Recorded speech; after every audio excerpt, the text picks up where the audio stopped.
Good afternoon, everyone. We're going to get started in just a couple of minutes. Thank you so much for joining us.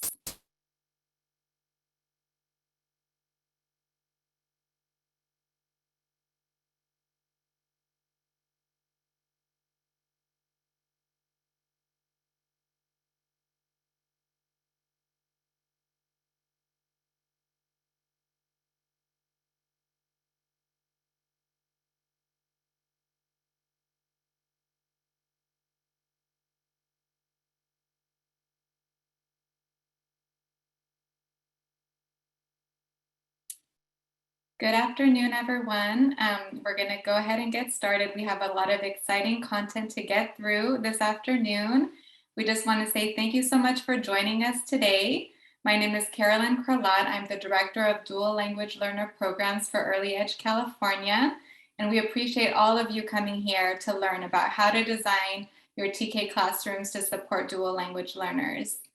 And I'm very pleased to introduce our presenter for today, Dr. Carola Oliva-Olson. She's Executive Director of Professional Development and Multilingual Education at the Institute for Racial Equity and Excellence.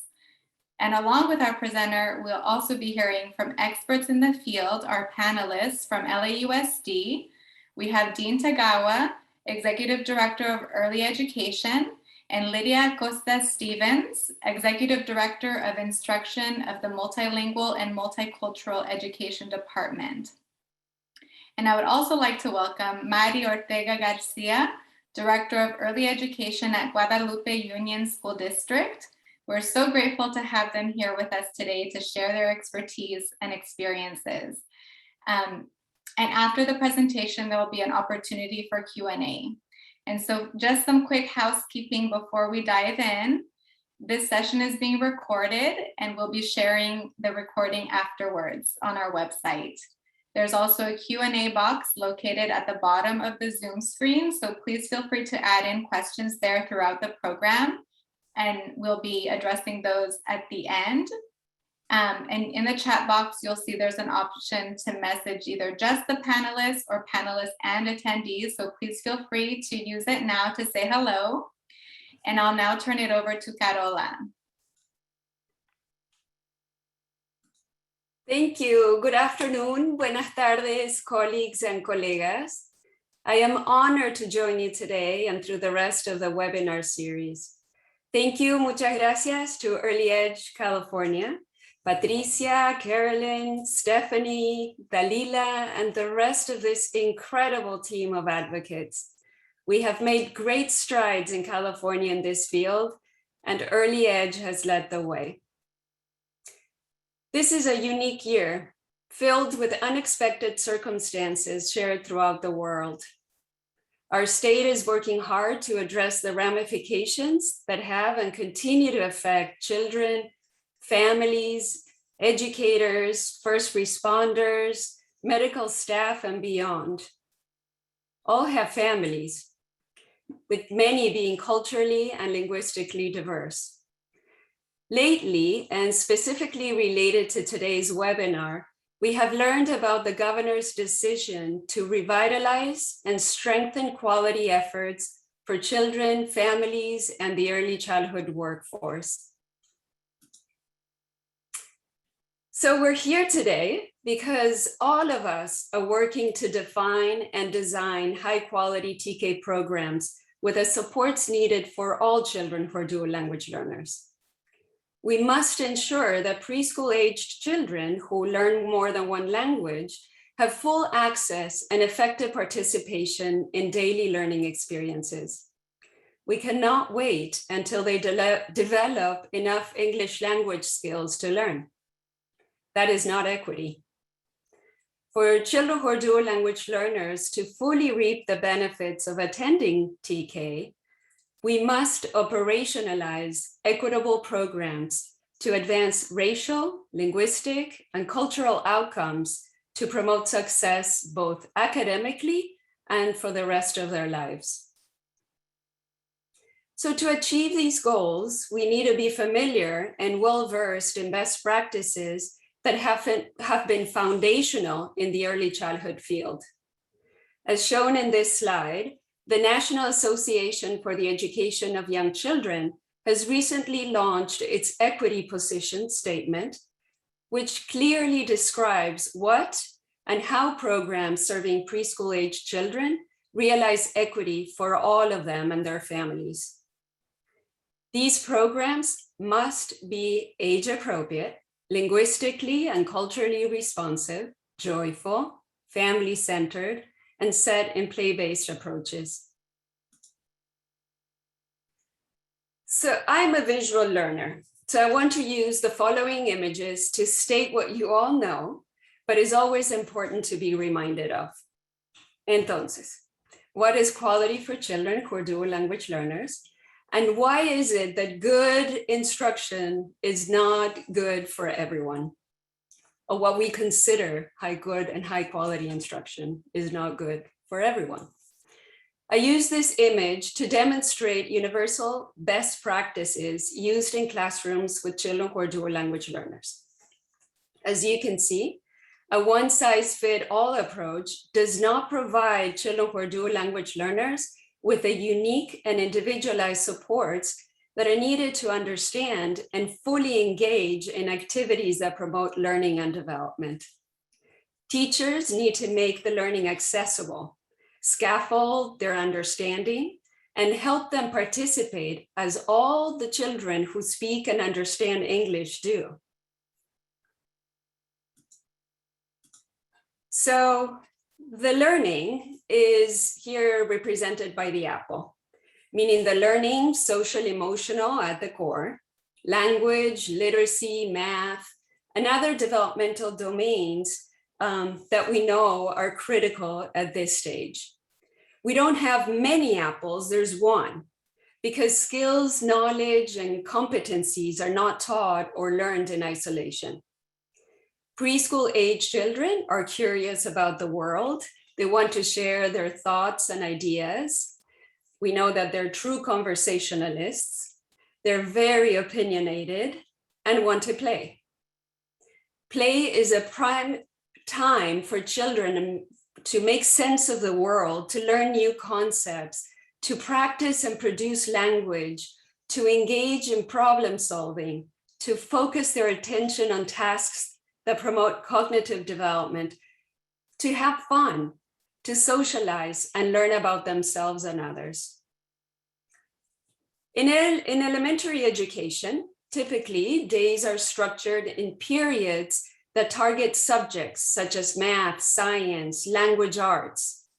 And this curricular approach is not relevant or is not applicable to TK programs. So this is why collaborative learning, professional development, co-teaching, curriculum planning and implementation are important, are imperative, are essential to happen and to be inclusive of both preschool educators and TK teachers who are all teachers of preschool age children. Leaders also, principals in elementary school need to be, to develop a system that fully incorporates meaningful reciprocal family engagement, families of children who are dual language learners. And this is a key and central practice that is deep rooted in early childhood education. You see here different stools, unique, colorful, and they represent children's rich and varied backgrounds, set of skills, cultural ways of knowing, their unique abilities, what they know and what they need to learn. And they're not the same. Their level of exposure and opportunity to use their home language and English, community attitudes, timing, all have significant implications on the supports that they need. All their experiences influence growth and development in each language. And as a result, teachers, bilingual or not, need to develop key competencies to understand the continuum of language development, to be able to scaffold their learning, and also to support growth and development in all the areas. Children need teachers who welcome them, and recognize who they are, their home languages, and their experiences. When their home language and their home life are not reflected in the classroom, they question the value of their culture, their family language. They question their ways of being. And this disconnection affects their self-identity and some sense of belonging and their readiness to learn. So what can we do? This slide highlights early childhood education as pivotal domains and practices that support all children, including children who are dual language learners, with and without disabilities or other special needs. NAEYC's newly published position statement offers guidelines and recommendations for developmentally appropriate practice, which are grounded in the research on child development to promote young children's optimal learning and development. It also emphasizes the importance of a comprehensive curriculum and the interrelatedness of the developmental domains for all young children's well-being and success.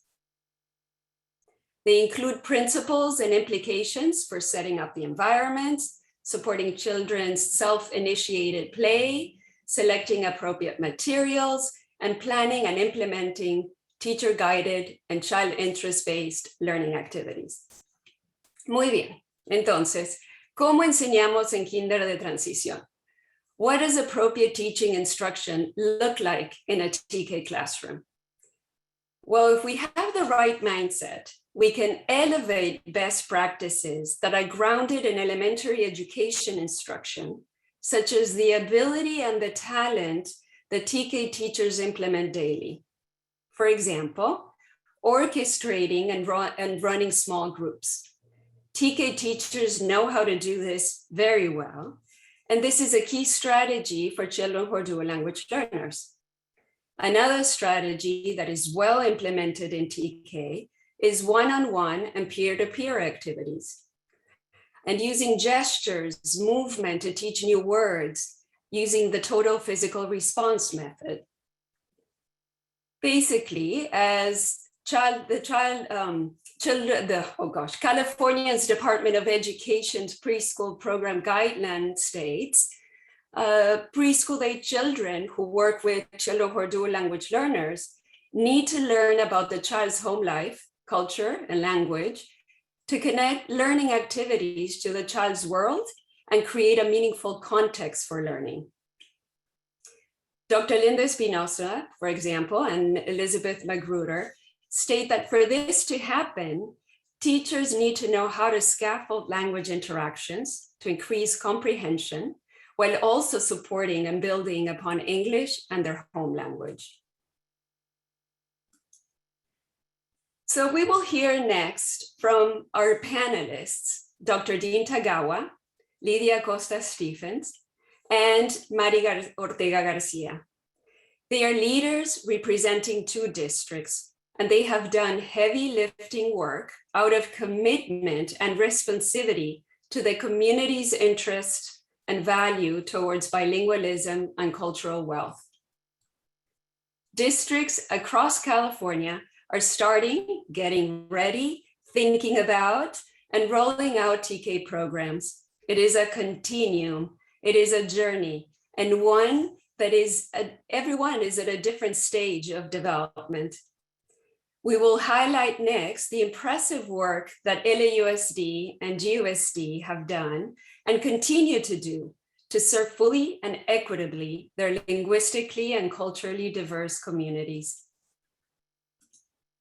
I pass it on to you, Dean and Lydia. Thank you, Dr. Olson. I want to say, first of all, thank you everyone for attending. This is really an exciting time within early education to be sharing some of this work. I want to thank our dual language partners over at Early Edge for putting all this together, because without it, we wouldn't be able to invite in almost 200 people to talk about dual language learners. And when we began this work in Los Angeles Unified, we began with this understanding that dual language learners are kids that are acquiring both languages at the same time. We had over 31,000 kids in our preschool and our TK programs, and over half of them were dual language learners. And so really the mindset was, how are we going to give them the best education possible from the very, very beginning? How could we leverage the strengths that they're already bringing into schools and into our district? And so we wanted to be really thoughtful about how this was introduced and how do we change our mindsets so that we're really looking at building a strong foundation. So as the kids start with us in a pre-K program or TK program, then as they move on to kinder, they're able to continue that dual language learning. And so one of the things that we partnered with our Office of Multilingual and Multicultural Education was to really look at the patterns. So if there was an elementary school that had a dual language program, could we look to see and make that a TK class, a dual language class, so the kids can continue their education? If it was an early education center that was next to an elementary school that had a dual language program, did we have the staff that could begin with the dual language with 3 and 4-year-olds, and then they could continue that pathway until they were 5? And ultimately, we really wanted them to earn that California seal of biliteracy. But my partner is going to talk more about that in a second. So let me start here. If you take a look, some of the things that we really looked at as we began this work was the existing curriculum that we had. We used creative curriculum, but we started to embed all of these dual language strategies into them. Very heavy on the oral language development in that first year. So we used a lot of play-based approaches, getting the kids to interact, getting the kids to extend language, getting the kids to chime in to do graphic organizers and the teachers to create songs and rhymes and chants in their native languages. We took a collaborative learning approach, and I'll share a couple of slides after this, but really looking at how did we develop a unit so that it was both play-based, but it was fun for the kids, and it was embedded a lot of those language acquisition strategies that we wanted the kids to have. And then next, we really looked at coaching and peer support. How can we provide coaches to go in to support the teachers, especially over the first couple of years that they were doing an implementation? And how do we provide peer support? So a lot of times it's not just a coach coming in to work with the teachers, but it's creating an environment where teacher to teacher can trade ideas, share thoughts, and even troubleshoot different strategies that they were using to help kids acquire a second language or a target language. And then again, we're working on these pathway awards, and Ms. Acosta Stevens will talk more about those, but they're little markers to, one, reward the kids, but in a lot of ways, it also rewards the teachers that have worked with the kids as they move along. So if we look at the next slide, I put up just a couple of examples so you can see what the teachers are doing. And you'll see a living wall. You'll see another art activity around Diego Rivera. And some of these activities are really designed to build oral languages. It was the idea, how do we improve, enhance, strengthen, and build a program that really builds on those foundational experiences, but they're also guided by standards of quality. So they're also meaningful in the sense that as kids look at these, how are they making progress? How are they developing, and how are we progress monitoring to make sure that they're able to do these things? And then we wanted to make them meaningful and relevant so that as they go through this program, they have this sense of pride. And I'll share a quick story with you all. And one of the things that was so touching to me is we went to visit a school site, and there was a mother there. And so I just happened to ask the mother, and I said, can you tell me how your daughter, is liking the dual language program? And she kind of looked and she said, oh, well, I can tell you, she really likes it, but it's my dad who really likes it. So the daughter and the granddaughter seem to really enjoy the program. And then she started to cry. And what she shared was that, growing up, her Spanish was not so good. And so she always spoke to her father in English. And so they didn't necessarily connect communicate in the same way. But her granddaughter, who is acquiring Spanish, is speaking fully in Spanish to the grandfather, who is speaking fully back to the child. And And she said, I watched those two and they have such a beautiful relationship. And I think it's because of the language, and they're both speaking the same language. And so as she shared that story, she started to cry. And I remember thinking, okay, she needs to stop because she's going to make me cry. But I think that's the power of when we treat students and we value the assets that they bring, that it just makes the program that much better. If we can look at the next slide, I think while there's major differences between, the way I acquired Spanish, starting in middle school to the way kids start acquiring Spanish, I think it's really important that we remember that the kids that are coming into our programs have a period of time where language acquisition, they're really ripe and ready for it. And so when we look at our youngest learners, this is the opportunity to bring them in, have them start building, being a DLL and acquiring that second language. And the approaches we use are different than what we use in, let's say, kinder, or the way that I was taught Spanish. And so one of the things that we noticed that helped the teachers a great deal in doing this was, one, we talked about the coaches, but we created platforms for them. And in this case, this is our Schoology platform, but it was an opportunity for teachers to come in, drop into the platform, all of the ideas that they were trying, pictures of the kids, pictures of the rooms, the things that they were doing. In some of them, there's videos of the teachers singing and using the chants. And so you'll see some building activities that one of the teachers, and then on the other side is one of the coaches who's sharing, I just found these resources. Here's some additional resources for you. And then the teachers can chime in and use those. So I think in building a program, it's really important that, one, it's play-based, that it's really rich in oral language development. And the other thing is providing the proper supports and training so that the teachers are comfortable, they feel positive about doing what they're doing. And again, it all leads us to having our kids earn that seal of biliteracy. So I'm going to turn it over to my LAUSD partner in crime when it comes to our dual language programs. But Lydia, I'm going to turn it over to you. Thank you, Dean. Hi, everyone. I'm Lydia Costa Stevens. Apologies, I do not have my camera on. My reception is not wonderful today, but it is a pleasure to be here with this amazing team.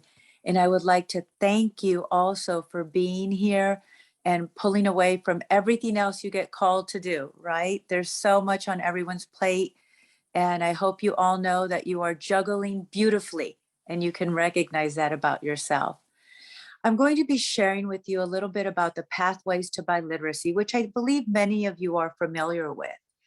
But I'm going to emphasize the K1 piece of it and some work we just engaged in even yesterday with our families.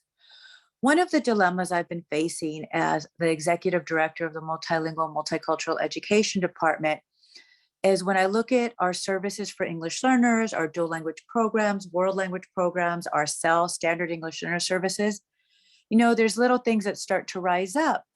And one of the things we've been facing a lot is parents' concern over completing that home language survey and how honest sometimes they want to be because of the focus around reclassification and the dominant language, right, as perceived, the power language as is perceived in society.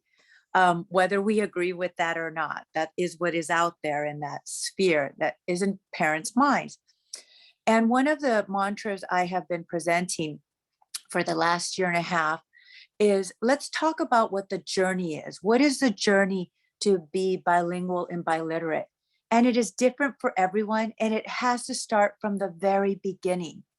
We don't want people to assume that the journey of being an English learner or the pathway to bilingualism means letting go of your home language, denying it in any way, shape, or form. That's a passion of mine because of my own experiences. Our staff who also come from various countries and have multiple experiences as international newcomers or English learners born here. We work very hard to help our schools. So one of the things we have done, and it's new this year, is we said, why would we wait until 5th or 6th grade to honor biliteracy and bilingualism. Why wouldn't we have a promise to bilingualism recognition for our littlest ones who can sing in 2 languages, who can do greetings in 2 languages? Why not start it from the beginning? Why not start it when they receive that letter that they need to test with the initial LPAC? And instead of only having the state language, why wouldn't we just add, we honor your home language and we're here to support both of them? We have received wonderful reception regarding the K1, and everyone's been waiting since last year for us to launch. We've started this year, and there was a blessing that came with the pandemic. Because we went virtual with so many of our meetings and how we interacted with our families, one of the things that we decided to do in this arena was, instead of putting this only on the school or our local districts, as you know, LA Unified is quite large, we're going to go directly to families. So we host these virtual family award and recognitions, how students can earn these. And I can tell you that yesterday we held our 5th and 6th grade ones. We had over 500 families with their children attend for 45 minutes. And the kiddos are asking questions, the parents are asking questions, because they want to know how they can support their child in getting recognized and what they can do at home. We'll be having our K1s next week. 8th grade has been happening today, and we'll have our high school ones the following weeks. One of the wonderful things about this is that we have issued these awards in 42 different languages. And it's wonderful because no matter what the language is, we will find a way to assess and honor that child. If it's an indigenous language, if they are multilingual and have 3 languages, we do have some children who Spanish is their home language, English, they're in a dual language program, and then choose to take on another language such as French, or Armenian students who take on another language beyond their home language. And it's a beautiful thing to see this. And this is one of the slides we share with the families, and we're happy to share more resources with you. They're also on our website. We'll be adding our recordings on our website as well. Next slide, please. So here are some of the outcomes from the work we have done together, because our teachers are so dedicated to this work. They've received the professional development, the leaders at the school site. You can see the growth that we've made over time. And this slide doesn't currently show how we did for 2021, but I can tell you that we had 7,200 students receive the 12th grade seal of biliteracy. So in the prior year, we had 1 in 5 students graduate with that seal of biliteracy. Now it is 1 in 4. Our goal for this next year is 1 in 3. And each year we're trying to get to 1 in 2, 50%, to our eventual goal of 3 out of 4 students graduating. But this journey does not begin in high school. It has to begin early on in the partnerships that Dean and I have and we build as we communicate with our families. And we want them to continually be recognized and honored for their dedication to another second language, to advancing, yes, their English proficiency, but also to recognizing that their home language is a beautiful thing that they should share with the world. We have grown in our 5th and 6th grade one. We did about 1,100 through the pandemic, if you can believe that. We still managed to do all of this. Our 8th grade ones are up to about 500 students. I will say we have some challenges there because we don't have as many world language courses as we have offerings in high school. And another data point, just which is probably similar to data if you start looking at your districts, that about 70% of our students who receive these awards are reclassified students, former English learners.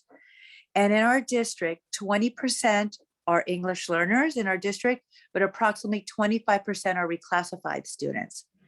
So our district is made up of approximately 450,000 students, and about half of them are English learners or former English learners, and another 6% are IFEP students. So as you can see, we make up the majority, and we want to recognize and celebrate Our schools do a beautiful job of celebrating families and honoring these awards. We are also launching our language ambassadors.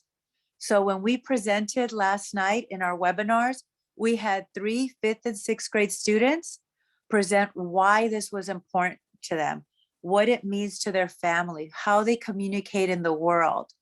And we will have our first 2nd grade language ambassador, our pilot student from 1st grade, who will be sharing next week. So we are quite honored. And this work would not happen without the partnership with Dean.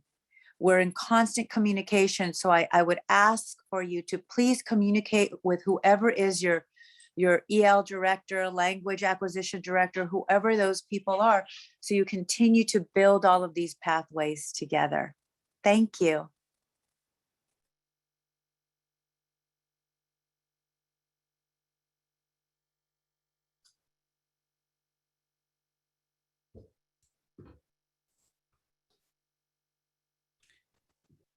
Okay, well, thank you, everyone. Thank you, Carola and Early Edge, for this opportunity and bringing us together to share with the wider community a little bit about our strategies and how we've been able to expand our transitional dual language immersion program in our small agricultural community in Guadalupe.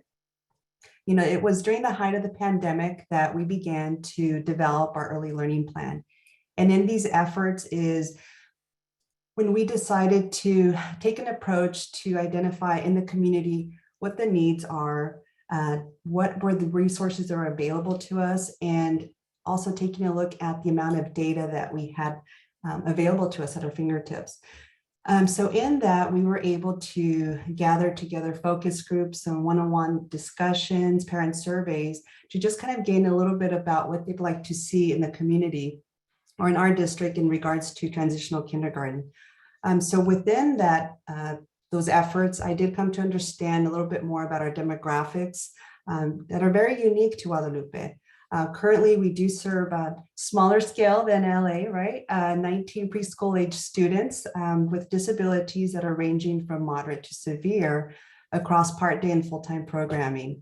We also, this is the first year we've been able to expand to serve up to 56 TK students. I know it's a small number, but for Guadalupe, in years past, they've been TKK combo because of such low enrollment. And in that group, we have 20 that are English only, but 2 classrooms are fully dedicated to our dual language immersion program, which is a 90-10 model. Some of these efforts that have increased our enrollment has been through some amazing partnerships with our Head Starts locally in Guadalupe, to kind of gaining a little bit of those early conversations on articulation agreements and seeing how they're serving our youngest students that will eventually be feeding into our district. So in those efforts, we did learn a little bit more about what was needed in our DLI classrooms. Of course, taking it to our board and approving the expansion of TK to slowly start serving more and more 4-year-olds, so that in the next 2 school years, we'll be fully serving all 4-year-olds in Guadalupe. And in order to make this approach a desirable option for parents, because we know it's an optional grade, right? And so we've been able to expand and work collaboratively with our unions to be able to increase our instructional time. Originally, it was only a 3-hour program, and now we are considered a full-day program running up to 6 hours a day. And also the wraparound service that has been provided to our families via our partnership with the YMCA has also been a great asset to our families. You have to remember they're working long hours, and most of the time they were relying on extended care that was in the community, whether it was their family friend or abuelita or somebody that was available. And here we're providing that service free to families for TK and kindergarten up to 6 o'clock every day. So that has been a great asset for our programming. And a little bit about our TK DLI program staffing. We knew that we needed to start these efforts early. We were fortunate enough to have 1 staff member that held that multiple subject teaching credential, and also having those 24 units in early childhood education. So now we've been working on being able to provide our current workforce with those opportunities for preparing them for those units that will be required, we think, in the years to come, but now having those early conversations so they're all well positioned to continue their employment with the school district. Additionally, here with our dual language immersion program, there is some piloting that we just began not too long ago. We were originally implementing the World of Wonders, which wasn't a good fit for our families and the model that we were serving. So now we've moved on to Listos y Adelante, and we've been pretty pleased with the materials we've seen thus far. We've managed to also incorporate some of our environmental and cultural supports when we look at our pulse strategies, and eventually moving on to some of those instructional supports, hopefully allowing our families to come onto campus, because it has been an unfortunate setback. Our families are not yet allowed to come onto campus, so that has impacted some of our family engagement strategies. But I am proud to say that this last year, in regards to our seal of biliteracy, our first bilingual program class was promoted from 8th grade to 9th grade and received special recognition at the ceremony. So we're in our early stages of our expansion, but again, preparing ourselves with choosing the right curriculum that's a good fit for our students, our community, and aligning ourselves with some professional development that will enable our instructional aides or the preschool teacher, whichever model we eventually move towards in the coming years to strengthen our programming. And here you could see the makeup of Guadalupe a little bit more. So this was part of our early learning plan, and this was our asset map to fully understand our community. We know that on average, we have about 130 students that come into our school district. And of those, you can see here a good 55% are identified as English language learners, or in this case, when they're 4 years old, this percentage is pretty respective in that regards in the breakdown. And so TK in this year has also been close to about 58% identifying as Spanish being the home language. And again, this is all conducted through our home language survey. So this form is collected at entry through the registration, and at that point, the initial LPAC is administered. I believe that was one of the questions that came through. And yes, they are definitely assessed and administered through the use of the LPAC and provide those supports as needed.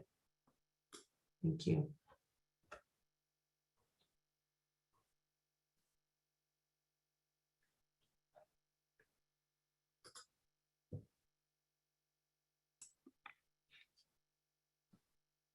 Okay, and here in this specific, I think we went over some of the percentages that we had. We talked about a little bit, or I talked a little bit about some of these models here. I think the next slide here, I could get a little bit involved into some of those partnerships with our early learning programs. We are specifically looking, actually we began the Family Biliteracy Project, which is a neighboring county here with San Luis County Office of Ed. And this is similar to, some of you may know, sometimes referred to as the Abriendo Puertas or the Latino Family Literacy Project, which is another project that we're also partnering with our local Head Starts here. And so in that Latino Family Literacy Project, it does have a fantastic component on parent involvement, which involves meeting with the parents weekly for about an hour and a half, 2 hours. This has been a virtual effort. So here we have the parents just taking on a little bit more of an early literacy approach with their children at home, taking a book home, being able to read it out loud, and introducing some of those activities that go along with the literacy project. Very similar to what our neighboring San Luis County Office of Ed is doing through their migrant education services. So in those partnerships we're establishing early on, because again, we understand those students will eventually fit into our district, and who wouldn't want children entering TK even more prepared and eventually send them off into kindergarten just being school ready. Okay. And another great partnership I'd like to elaborate a little bit on is with our local UC Santa Barbara. So in these early efforts, we're also measuring, how effective is our chosen strategies in our plan. So here we started to administer our CASEP with our kindergarten students, which is the kindergarten student entrance profile, just to gauge to see how ready they are and in what areas can we support our teachers with. So it's a little bit more directed towards the resources for the families and being able to track the impact of that funding, as well as those strategies, but also be able to assist teachers in helping them understand their students that may be possibly at risk and may need to receive more careful attention or monitoring throughout the year. And later on in spring, we hope that we're in person and we can have guests on campus where we can facilitate our Guadalupe Kindergarten Readiness Network, which will invite our local preschools, as well as including our preschool TKK staff, as well as our administrators, so that we can have these joint efforts on vertical articulation and alignment in regards to how we're implementing our DLI program, because we do have the 2 feeder classrooms in TK that eventually feed into kindergarten first and so forth. So those are those efforts in spring. And lastly, I'd like to just finish off with the parent assessments of the protective factors. That's another parent self report that allows families to provide information about their important beliefs, feelings, and behaviors that contribute to a strong family. And some of these factors do include like the parental resilience, the social connection that they may have at home or in the community, as well as their social and emotional abilities of their own child. And again, this information is used solely for planning to better support our families in the Guadalupe community. And hopefully in the very near future, we have been exploring how San Diego's been implementing their co-teaching model, with the lead teacher being the credentialed and then the preschool teacher being the assistant. So these are in the early infancy stages of us having that dialogue at the district. And we will hopefully to include some great results in our pathway awards, aligning ourselves with some of our neighbors here and how well they've been able to implement that in their respective districts.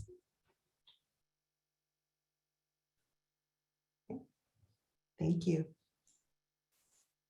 Thank you.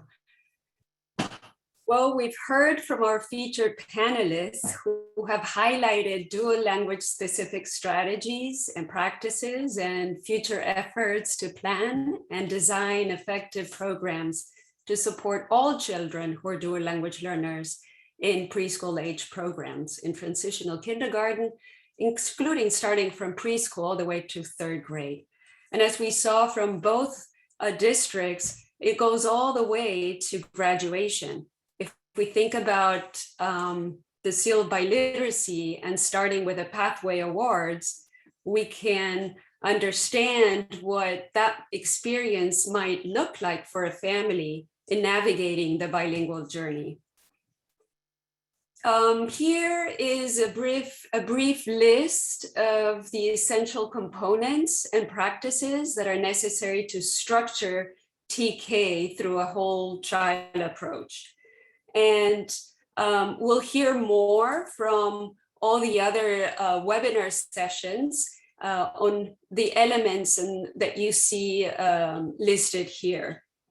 What's important and what we heard is that it's important for administrators and leaders to lead the efforts that are relevant to designing these programs and supporting, as you see next, collaborative professional learning that includes early childhood preschool, teachers, assistants, coaches, intervention specialists working with elementary education. And we saw, Maddie talked, they're looking in the future to the co-teaching model that was presented in one of the webinars from Early Edge about the co-teaching model in San Diego. You can watch that webinar if you haven't already. And then think about what are those competencies that we must ensure teachers develop to ensure equitable learning for all children who are learning more than one language. and that there's specific skills and knowledge that we want teachers, TK teachers, to know, including what is language development, what is that continuum, what does it look like, how do we recognize it in the classroom, and how to support children, how do we support children and scaffold their learning. There's a lot more, and we will continue talking and learning about all of these throughout this series. But before we end today's webinars, I also would like to share a few practices that we're not able to touch on everything in all of these 1-hour webinars. And one is that reciprocal engagement is critical with dual language families or families of dual language learners. Learning about them, about the families upon enrollment and throughout the school year, to build relationships, to have ongoing dialogue about the benefits of bilingualism is a must. As much as interactions, routines, and transitions, using songs, chants to practice language, building supportive environments, such as using visual schedules, artifacts, cultural artifacts and photos, and multicultural and language-rich books, labeling prompts, all the things we talk about with many of the different approaches, including the pull strategies, for example, the personalized oral language learning strategies. And I'd also like to talk about this incredible resource that brings and highlights research and evidence-based instructional resources and strategies on how to support multilingual learners in preschool through 3rd grade. Now, I'd like to talk about a little bit about the terminology, because in this document, it's referring to multilingual learners. So as we engage in dialogue and collected learning efforts with elementary education teachers and leaders, we must clarify what we mean when we refer to children who are dual language learners instead of English learners. So putting our thoughts aside in terms of what we might think about the appropriateness of using English learners in elementary education, it's important to share that anyone from birth to adulthood who is learning in more than one language, 2 or more, is a dual language learner. English learner is a term used in elementary education for those children who are identified as needing additional supports to learn English. And these differences sometimes create confusion, misinterpreting who is a dual language learner. I am a dual language learner, and I am fully proficient, I think, in both languages, English and Spanish. For example, I've also been in situations where teachers think that children who are dual language learners are those who are in bilingual programs or dual language programs. It's important to know this distinction because we need to know and validate the strengths and potential of young children who are dual language learners. And this implies knowing the terminology. Terminology is important not as a label, but to model what we value, and that bilingual minds, bilingual citizens, and bilingual communities are something to celebrate and work towards accomplishing. This wonderful resource, as you see here, uses the term multilingual children to model our beliefs and research that explicitly acknowledges children's multilingualism as a strength.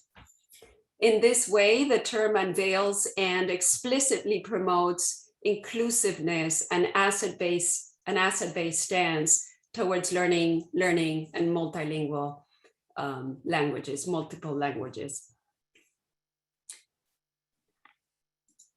There's another resource that has been recently published, and it's California Department of Education's I never remember, it's a long one. Improving education for multilingual and English learner students. And this was created to support educators to put into practice multilingual learning in California's education system. Now, before we move into questions and answers, I want to share that I'm really happy to see Whit Hayslip here, because years ago, I think it was around 2011-ish, he was LAUSD's assistant principal, and he brought Dr. Linda Espinosa, Elizabeth Magruder, and myself to begin to start and frame best practices to support preschool age dual language learners in transitional kindergarten, to frame what transitional kindergarten would look like. And this was all accomplished by working alongside TK teachers.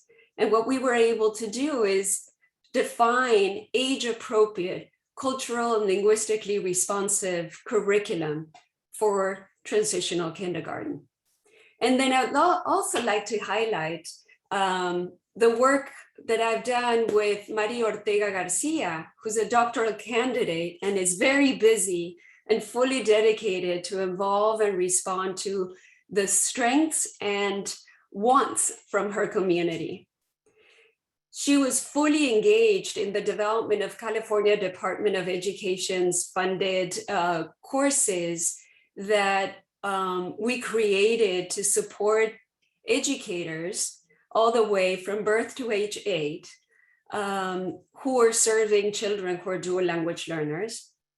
And not only was she involved in the design and the development, but also in training and as faculty in delivering those courses, and is now bringing all of that into her community and new TK teachers to fully support children who are dual language learners and implementing those POL strategies.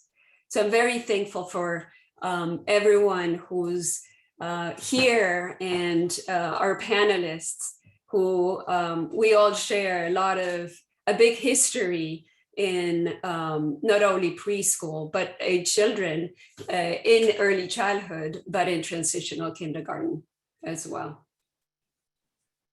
Thank you so much, Carola, and thank you as well, Dean, Lydia, and Maddie, for your amazing presentation and information that you shared with us. We now have a few minutes to turn to questions, so please feel free to add your questions here in the Q&A box. I also see there are a few in the chat, so please feel free to add them in. There's one question about what is the strategy for teachers who have DLL class to have DLL classes when there's more than 2 languages in the classroom? So what can we do in those situations? So I can share, and then we'll call her Dr. Ortega Garcia so she can name it and claim it. But one of the things, we do have a lot of those programs. So for example, we have an Armenian dual language program that began. And so we have kids where actually English might be a 3rd language that they're acquiring. But for us, we go with a 50-50 model. And so we really do focus on that target language and then the English acquisition. So that's how we do it. And it's not to neglect the 3rd language, but we haven't come up with a 30-30-30 plan yet. So, but I think it's really important that, that people understand that as they acquire language and the concepts that come with it, as they progress, even in that 3rd language, it's a matter of just learning the vocabulary and how to use it in that context, because they'll have the rich skills on how to use the language already. So I think that's an important thing to remember as folks are acquiring more than 2 languages in some cases. And I'd like to add that the strategies that we learn, and we'll cover what those are in the next session, so please join us. There will be one in English and one in Spanish. The strategies that we will present are strategies to use in classrooms where you have one or multiple languages, where teachers speak or where they don't speak the languages of the children. It might be, for example, that a teacher is bilingual in English and Spanish, but like Dean shared, there might be a child who speaks Armenian, Japanese, Farsi, many or a few. And all those children need to be supported. And the strategies, what these strategies do is that they celebrate explicitly in the classrooms on a daily basis who they are, the experiences that they bring, and their social emotional development is supported, and they connect with what's happening, what is at that given moment, the activity, the goal of the activities presented. The child has an opportunity to participate and an opportunity to understand and be able to engage.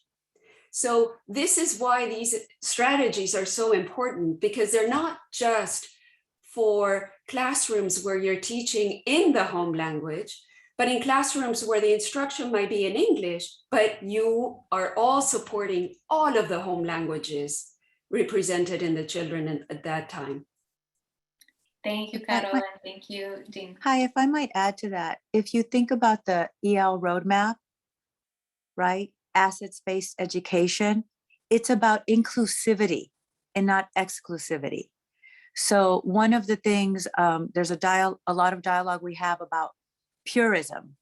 And I often say, you know, I don't want us to get stuck in purism around dual language programs. Our babies who show up, our kiddos who show up, we meet them where they are in the families, and we support our teachers with that. So let's think about translanguaging. Let's think about Ofelia Garcia's work around that as well, because we need to understand where our children are coming from. And language happens in the brain, and it goes back and forth. And I, as a bilingual person, hablo en español, then I switch over to English, and then I'll switch over to something else, you know. So I think we need to see that continuum. I'm going to frame it to you as a parent of a they, them kiddo. You know, our minds have been opened up around gender and that continuum. We need to see that in language and create that safety as we honor children. I came from a home that did not have literacy in the home language, but we spoke the language at home. And there was some shame that came from me when I was corrected sometimes in mi español around how my parents received their education. So again, the assets-based piece, the beauty of it. And I really do believe that by having awards, not just for how you do on the SBAC in English and on the SAT and all of those things, but how do we award the home language, not just the reclassification, but how do we award these beautiful things? A lot of our families go to Armenian Saturday school. I went to catechism, right, in Spanish on the weekends. There is bilingualism in the home that, although they're in a sheltered English and immersion class, we should still honor those pathways and create those opportunities. So inclusivity is what I would say as much as possible. The journey, it never ends. I'll always be an English learner who was born in this country. Thank you, Lydia. Unfortunately, we're almost at time. We do have a few more questions, so we'd be happy to follow up on those when we send out the recording afterwards. But I just wanted to say thank you to everyone who joined us today, and thank you once again to our amazing presenters. And then we also wanted to remind everyone that this is part 1 in our 3-part series.